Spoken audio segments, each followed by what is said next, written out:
Sveiki.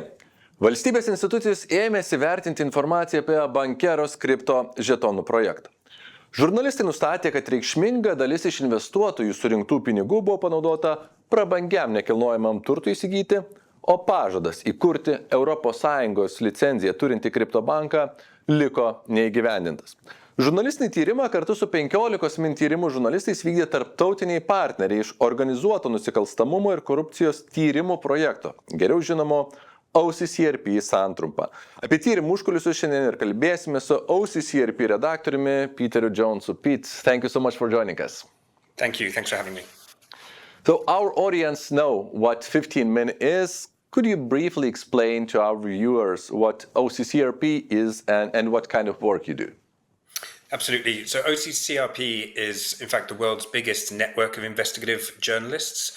So we have our own editorial staff and we have our own reporters, but we also work with investigative media outlets in countries across the world, in every continent. Originally, we grew out of the Balkans and Eastern Europe, but now we work with investigative media centers on their stories in Latin America, Sub-Saharan Africa, in the Middle East, North Africa, and East Asia. So basically, we just try to build and connect investigative journalists across borders.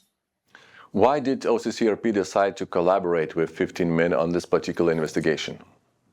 Well, this particular investigation had all of the hallmarks of a classic OCCRP story in the sense that it touched upon multiple different countries, obviously upon Lithuania, but we had the bank that was in Vanuatu, we had companies that were based out of the British Virgin Islands, Liechtenstein, so it was multi-jurisdictional, it required reporters in multiple different countries.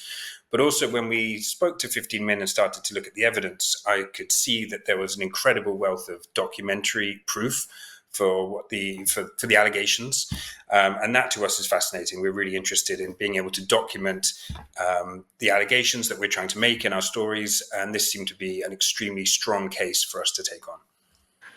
To follow up, can you just walk us through how this fact-checking process worked during investigation? Because our reporter Jūratė said, when she sent the draft, she got over 10 pages of Word document trying to explain each word, each fact, and that was really fascinating. How does this work?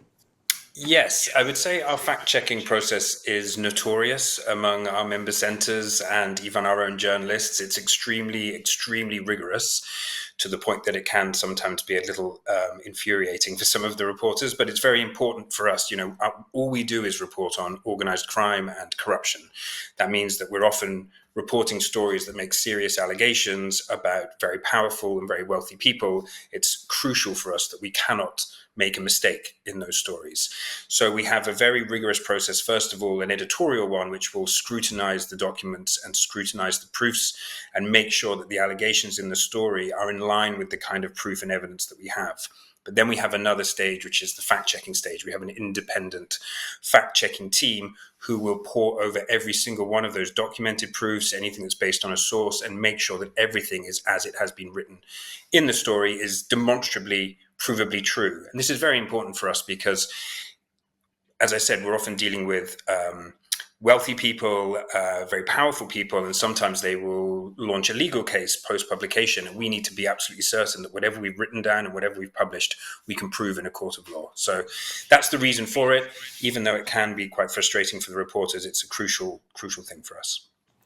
What are the rules about sources with anonymity? As I understood, during this fact-checking process or during editorial process, some part of the work that had anonymous sources were also rejected. What is your practice on that?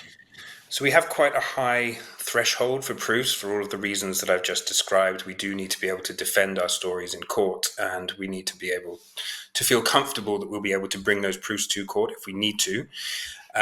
When it comes to anonymous sources, we don't feel comfortable using anonymous sources to make allegations that are defamatory. So for us, really, our position is that if a source wants to make an allegation about someone or a company, they need to feel confident enough to put their name to it.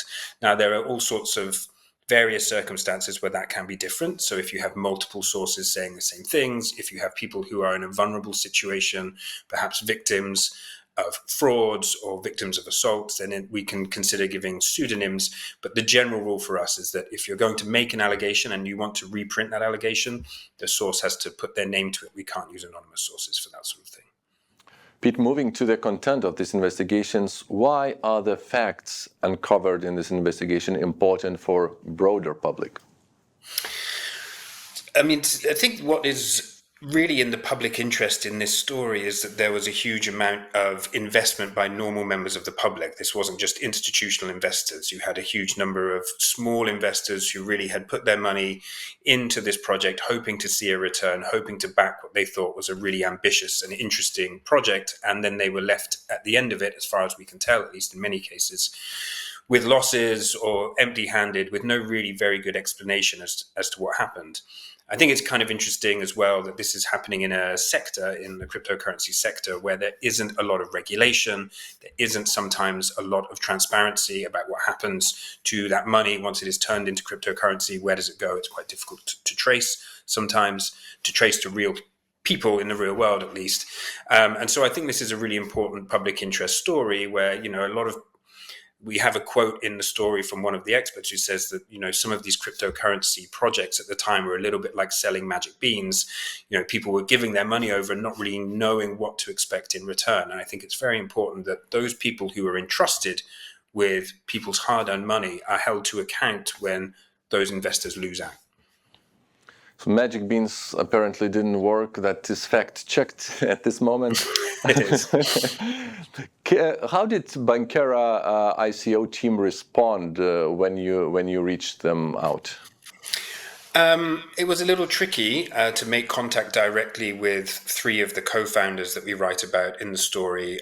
We did end up having correspondence with legal representatives of some of their companies. They have a significant number of companies and corporate entities in various jurisdictions, and it was certainly complex to maintain contact with a variety of lawyers in multiple different countries who told us they were representing different entities.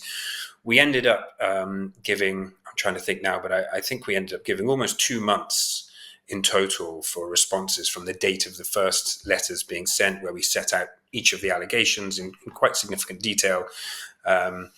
We gave 2 months for response in the end because we extended the deadlines when new lawyers would appear. And in the end, you can't extend forever. Eventually, because there is a public interest element in hearing this news in as timely a way as possible, we took the decision to publish. But we were eager to hear their point of view, and we reflected whatever we could in the story. If you read it, you'll see that there is comment from lawyers representing Bankeros. So we did include whatever we could.